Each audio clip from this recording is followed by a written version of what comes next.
total will be all right. 8,500. Okay.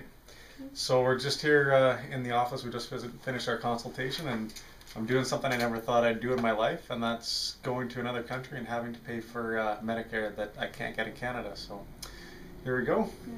Hope it goes through. Well, we just finished our consult here at Pacific Interventionalists. Both myself and my cousin Jeff Donegan sat in on the consult. Jeff, who's had MS quite a bit longer than me and has a lot worse symptoms than me, ended up his one vein was almost completely blocked, one jugular vein. The other one was fairly blocked, and his azygous vein, with blood that drains out of the spinal cord, was abnormal as well. So it looks like he's going to have 3 veins opened up. Myself, my 2 jugular veins were fine. It's my azygous vein that is the problem, which is a little bit unfortunate for me. It's the only quote-unquote painful one to get opened. Patients have described it as someone stabbing you in the back or ripping your heart open.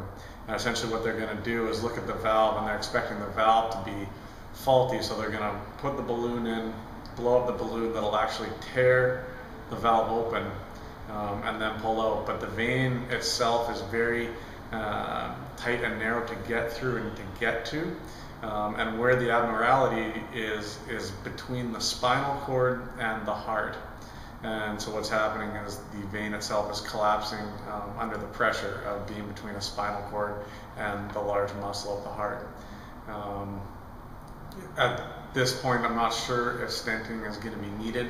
I came down here with the expectations of if I needed a stent, I would not be doing it. After speaking with the doctor, who has literally done hundreds of stents in veins over the previous years, and not to treat MS, but for actual vein problems, I feel much more comfortable about it, as well as the actual physical location of where the stent will be going. If for some freak accident it were to dislodge, it can't go anywhere.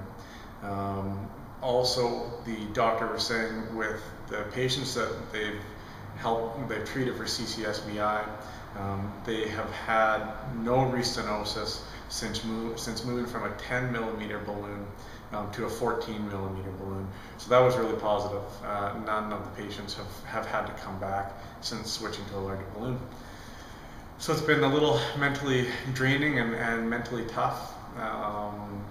And I guess tomorrow I'll be heading to the hospital for about 10 a.m. Surgery is at noon. So please be sure to check back. I'll hopefully do one more video before we go. And actually, where they're going in with the catheter, it's essentially they're just doing an IV into my thigh. So they won't even be doing an incision, which is very nice. But the pain, the doctor just said straight up, is supposed to be excruciating for the one particular vein that I have to have it done on. As well, actually, he'll be checking my other veins while he's in there to make sure that there wasn't anything that they missed on the MRV this morning. So that's where I'm at now, and I will keep everyone posted, and I'll talk to you soon.